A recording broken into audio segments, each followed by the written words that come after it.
जैसे जैसे शिक्षकों का चेहरा दिखने लगता है यार कहां आ गए, लेकिन जब जाने का टाइम आता है गजब का फुर्ती होता है।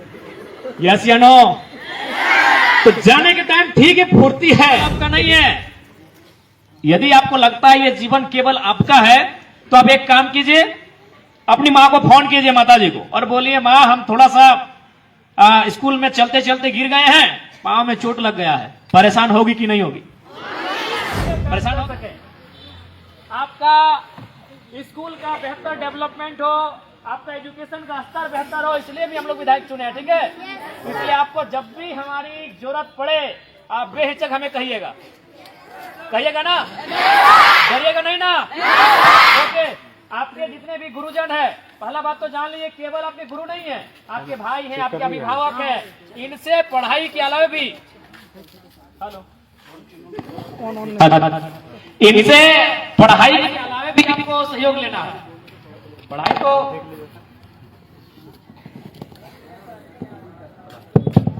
हेलो, इनसे आपको पढ़ाई के अलावा भी सहयोग लेना है, ये कभी पीछे नहीं हटेंगे। सपोज मान के चलिए आपके पास कलम नहीं है, आप स्कूल आ गए हैं, तो क्या अगर सर से आप कहेंगे कि सर एक कलम नहीं है, तो क्या आपको 5 रुपए नहीं देंगे? ये आपके अभिभावक हैं, ये आपके बड़े भाई के समान है। अगर महिला शिक्षक है तो आपकी बहन के समान है। आप इनसे पढ़ाई के अलावे सहयोग के साथ आगे बढ़िएगा, क्योंकि देखो प्यारे बच्चों, आज के दौर में आपके जितने शिक्षक खड़े हैं, आपकी जो शिक्षिकाएं खड़ी हैं, ये आप ही की तरह के परिवार से आते हैं। इनसे पूछिएगा कि मैडम बताइए 10 साल पहले आपका परिवार कैसा था, जैसा आपका है हमारा है। सर से पूछिएगा कि 10 साल 15 साल पहले जब आप शिक्षक नहीं बने थे तो कैसा था, आपकी माँ क्या करती थी, आपके पिता कैसे आपको पढ़ाए हैं। वही कहानी बताएंगे जो आपके माता पिता भी आपके साथ कर रहे हैं, बताएंगे ना? तो इसलिए एक बात हमेशा याद रखिएगा, ये जो जीवन आपको मिला है और जो मेहनत आप आज करने के लिए यहां तक आए हैं, ये जीवन केवल आपका नहीं है, ठीक है ना? गौर लगे, अब बातचीत करवे तोरों से। ये जीवन केवल आपका नहीं है प्यारे बच्चों, है क्या बाबू लोग? ये जीवन केवल आपका नहीं है। यदि आपको लगता है ये जीवन केवल आपका है तो आप एक काम कीजिए, अपनी मां को फोन कीजिए, माता जी को, और बोलिए मां हम थोड़ा सा स्कूल में चलते चलते गिर गए हैं, पांव में चोट लग गया है। परेशान होगी कि नहीं होगी? परेशान होगी? भाई को फोन लगाइए, तुरंत अपने दोस्तों को फोन करेंगे कि हमको कुछ रुपए की जरूरत है, मेरी बहन को मेरे भाई को चोट लगा है। होंगे कि नहीं परेशान? तो इसका मतलब ये हुआ कि आपका जीवन केवल आपका नहीं है। जब ये जीवन आपका नहीं है तो उम्मीदें जो आप ये बस्ते में जो बोझ है ना, इससे कई ज्यादा गुना बोझ आपको अपने परिवार का उठाना है। और आप वजन कौन उठाता है? जो सशक्त होता है। अब सवाल है कि सशक्त कैसा होना? शरीर से ही नहीं, मानसिक रूप से भी। जब आप अपने आप को मानसिक रूप से, शारीरिक रूप से सशक्त बनाते हुए अपने लक्ष्य को जब प्राप्त करेंगे तो इस बस्ते से बड़ा बोझ उठाएंगे कि नहीं उठाएंगे? अपने परिवार का उठाएंगे ना? इसलिए आपके साथ साथ आपके माता पिता की उम्मीदें जुड़ी हैं। और बहुत हमको तो लगता है अधिकांश जो हमारे बच्चे हैं, हमारे जो छोटे छोटे, आप पता कीजिएगा, आपकी माता शायद कभी सपना देखी होगी कि हम शिक्षक बने, हम वकील बने, हम डॉक्टर बने, लेकिन उनके परिवार की स्थिति ठीक नहीं होने के कारण उस सपने को उन्होंने वहां छोड़ दिया। लेकिन आज भी वो सपना वो जिंदा रखी है और उस सपने को आपके माध्यम से होते हुए देखना चाहते हैं। उस सपने को आपके माध्यम से होते हुए देखना चाहते हैं, इस बात को याद रखिएगा। इसलिए आप मन लगा के पढ़िएगा, क्योंकि ये पढ़ाई हमारी पूंजी है, ये शिक्षा हमारी पूंजी है। अच्छा सपोज दैट थोड़ा देर के लिए हम मानते हैं कि चलिए हम मैट्रिक अच्छा नहीं करते हैं, इंटर अच्छा नहीं करते हैं, कॉलेज की पढ़ाई अच्छा नहीं करते हैं, तो कितने माता पिता ऐसे हैं जो आपको बिना पढ़े किसी बड़े शहर में आपको घर बना के दे देंगे, बड़े शहर में आपको आप किसी तरह का रोजगार या कारोबार बना के दे देंगे? संभव है। हम एक मिडिल क्लास फैमिली से आते हैं, ये शिक्षा ही हमारी पूंजी है। हम अगर शिक्षित होंगे तो हमारा कल बेहतर होगा, होगा कि नहीं? इसलिए इस बात को कतई नहीं भूलिएगा। हालांकि अभी जिस उम्र में आप हैं, आपको बहुत सारी चीजें आएंगी जो आपको रास्ते से हटाएंगी आपके ध्यान को। जैसे आप स्कूल के लिए आए तो आप देख रहे हैं कि कुछ बच्चे खेल रहे हैं, आपको भी मन करे चलो यार खेल लेते हैं। कुछ कदम आगे बढ़े तो देखा कोई चाय के कोई दुकान पे बैठा है, पकौड़ी खा रहा है, सिंगाड़ा खा रहा है, आपको कभी मन किया यार कहाँ स्कूल चल रहे हैं, चलो आज यही हम भी करते हैं। तो ऐसी बहुत सारी चीजें जब आप घर से स्कूल के लिए आओगे तो रास्ते में आपको दिखेंगी, दिखती है ना। लेकिन आप उन चीजों को हटा देते हैं क्योंकि आपको भी मालूम है कि आज अगर वहां जाएंगे तो हम बेहतर बन के आएंगे। आप उन चीजों को भुला देते हैं कि क्या हो रहा है रास्ते में हमारे साथ मालूम नहीं है, लेकिन हमें स्कूल तक जाना है और बेहतर करना है। इसलिए आज मेहनत कीजिए।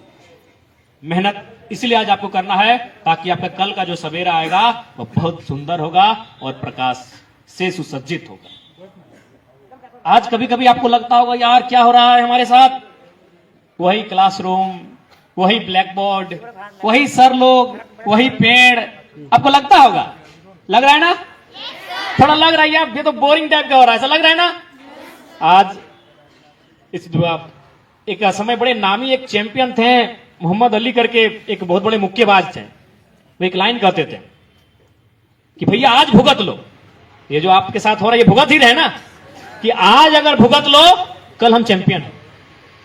यदि आज आपने भुगत लिया तो कल के आप चैंपियन हैं। आज अगर भाग गए तो कल के आप लूजर हैं, है कि नहीं? इसलिए आज भुगत लीजिए। आज आपके सर ने भुगता होगा तो आज टीचर हैं, है कि नहीं? सरकारी टीचर हैं। आज आपकी देखिए बड़ी बहन ने भुगता होगा तो आज देखिए मैडम है ना? अरे आज हम भी भुगते हैं तो आपके एमएलए है ना? तो भुगत लीजिए। देखिए दो पुलिस वाले भैया लोग भी हैं, भुगते हैं ना? अच्छा पूछे तो इनसे कि क्या सुबह 4 बजे उठ के दौड़ने जाते थे कि नहीं? जाते थे कि नहीं? यार क्या सुबह सुबह का मौसम है, 4 बज रहा है, काहे परेशान होना, सूत जा रजाई ओढ़ के क्या। लेकिन इन्होंने रजाई को त्यागा, 4 बजे उठे, ग्राउंड में गए, खूब भागे, पूरा दौड़े, जंगल में, पर्वत में, पहाड़ में, पुलिस बन गए। सपना था पुलिस बनना, पूरा हुआ कि नहीं? आपके शिक्षक। तो प्यारे बच्चों आज भुगत लो, कल के आप चैंपियन हो। अभी आपको तय करना है कि आपको चैंपियन बनना है कि नहीं बनना है। कितने लोग हैं जो चैंपियन बनना चाहते हैं? सब नहीं चाहते हैं, सब चाह रहे हैं चैंपियन बनना। तो आज सामना कीजिए परिस्थिति का, आज सामना कीजिए 6 घंटा की क्लास का, आज सामना कीजिए गुरुजनों की डांट का, आज सामना कीजिए एक ही प्रकार के पूरे 365 दिनों के ब्लैक बोर्ड का। आज सामना कीजिए उन परिस्थितियों का, आप कल के चैंपियन हो।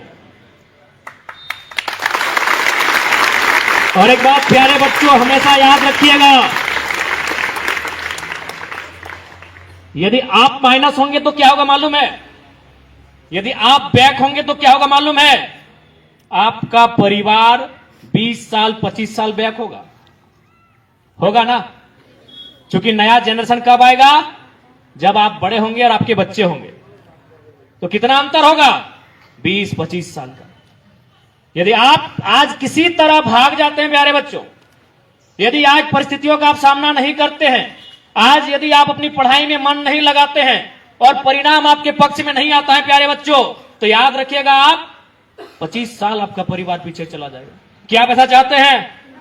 चाहते हैं कि आपका परिवार 20 साल 25 साल पीछे जाए? इसलिए आज आपको मेहनत करना है, इसलिए आज आपको संघर्ष करना है कि आपके परिवार को 20 साल 25 साल पीछे नहीं जाना। क्योंकि आप केवल अब अपने लिए नहीं है, आपके कंधों पर बहुत बड़ी जिम्मेवारी है ना? अभी आप घर जाएंगे, जाके देखेंगे, आप देखिए सुंदर सुंदर कपड़ों के साथ यहां आए हैं, आपके पांव में अच्छे अच्छे जूते हैं, एवलॉन वाला जूता। अरे हम लोग भी एवलॉन बड़ी पहने फुटबॉल के टाइम है ना? लेकिन जाके देखिए माता पिता को 2 सालों से नहीं लिए होंगे, 1.5 सालों से नया कपड़ा नहीं लिया होंगे, क्योंकि वो उनको मालूम है कि फ्यूचर आप हो, आपके सारी चीजों को उन्होंने लगा दिया है। तो अब आपको भी बदले में कुछ देना है ना? इसलिए क्योंकि हम थोड़ा सा लेट से आए हैं और आपका जाने का टाइम है, तो हम ज्यादा नहीं बोलेंगे, बस इतना ही कहेंगे, आप मन लगा के मेहनत से पढ़िए। आपके शिक्षक भी आपके साथ हैं और आपके एमएलए भी आपके साथ हैं। जहां हमारी आपकी जरूरत पड़ेगी हम आपके साथ हैं, ठीक है? जरूरत पड़ा तो आपकी क्लास में आकर हम आपको पढ़ाएंगे भी और फुटबॉल के मैदान में दौड़ाएंगे भी, है ना। अब जहां हमें ढूंढोगे हमें वहां पाओगे, हम ऑलराउंडर एमएलए हैं। आपके क्लास में हम घंटी भी लेते हुए पाए जाएंगे और फुटबॉल के मैदान में आपको दौड़ाएंगे भी, फुटबॉल किक भी लगाएंगे और बल्ला पकड़ के लंबा सिक्सर भी उड़ाएंगे, ठीक है। आप जहां हमें खोजोगे हम आपके साथ वहां पाएंगे। और एक बात, हम दूसरी की कहानी नहीं बताएंगे, आज आपको अपनी कहानी सुना रहे हैं।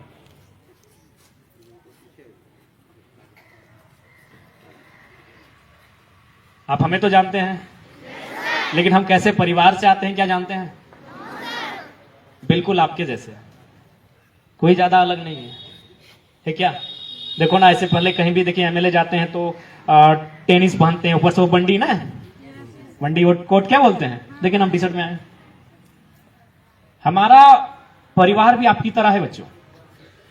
हमारी भी दादी, चूंकि अब तो धान कटने लगा है, जब धान कटा नहीं था तो घास था, घास काट के लाती थी, बकरियों को खिलाती थी।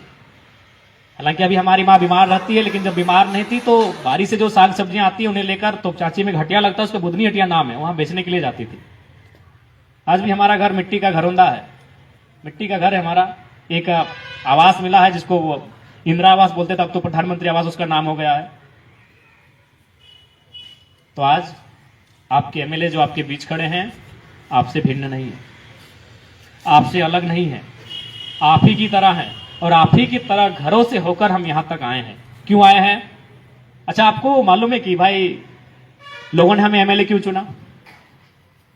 इसलिए नहीं चुना कि हम यंग हैं, 29 ईयर के हैं, हम दौड़ सकते हैं, अच्छा बोल लेते हैं।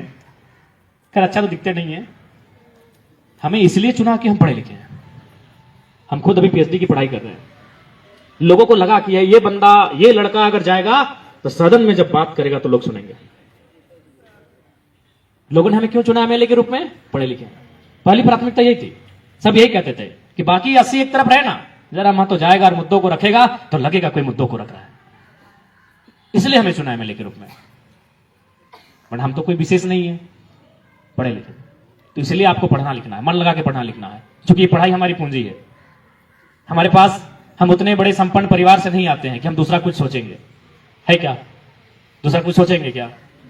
हमारी पूंजी ये पढ़ाई है, इसलिए आपको पढ़ना है। और उसमें किसी प्रकार की कोई कंजूसी ना हो, किसी प्रकार की कोई कटौती ना हो, ठीक है ना। देखिए यहां आप 4 घंटा, 5 घंटा, 6 घंटा समय दे रहे हैं कि नहीं?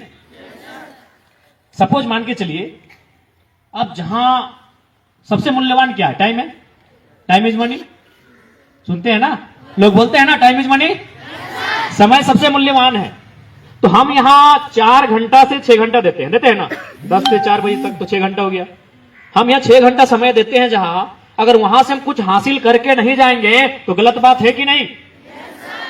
हम यहां 6 घंटा समय देते हैं। भैया देखो, क्या आपके गुरुजनों ने आपको कहा कि जबरदस्ती स्कूल आइए? क्या कहा? आप इसलिए आए हैं चूंकि आप यहां समय दे रहे हैं और इसमें आपको हासिल करके जाना है। सपोज मान के चलिए, अगर किसी को पढ़ने में मन नहीं लग रहा है, तो मान के चलिए अगर वो डिसाइड करता है कि मन कहां लग रहा है, वो बोले ना हमको दौड़ने में मन लगता है, तो तुम अगर 6 घंटा दौड़ोगे तो इस राज्य के नंबर 1 रनर बनोगे कि नहीं? तुम ये कह रहे हो कि नहीं मुझे गाना पसंद है भैया, तो अगर तुम 6 घंटा, चलो तुमको 6 घंटा दे दें, गाना है, तो क्या इस राज्य के नंबर 1 सिंगर बनोगे ना? तो मेरे इस कहानी का कहने का मतलब है कि जहां समय देते हो वहां तुम्हें एक्सपर्ट होना है। तुम समय अगर गैराज में देते हो, तुम समय अगर खेल के मैदान में देते हो, तुम समय अगर फुटबॉल में देते हो, तुम समय अगर क्रिकेट में देते हो, तुम पेंटिंग में देते हो, सिंगिंग में देते हो, माउंटेनिंग में देते हो, जहां समय देते हो 4 से 6 घंटा, वहां का तुमको एक्सपर्ट बनना है, वहां कोई तुम्हारा मुकाबला ना कर पाए, ठीक ना। अगर समय दियो 6 घंटा, वहां अगर कोई तुम्हारा मुकाबला करेगा, ठीक बात है। तो जहां तुम समय देते हो वहां तुम्हारा कोई मुकाबला नहीं होना चाहिए, वहां तुम्हें निपुण होना है, वहां तुम्हें हुनरमंद, अकलमंद बन के निकलना हो।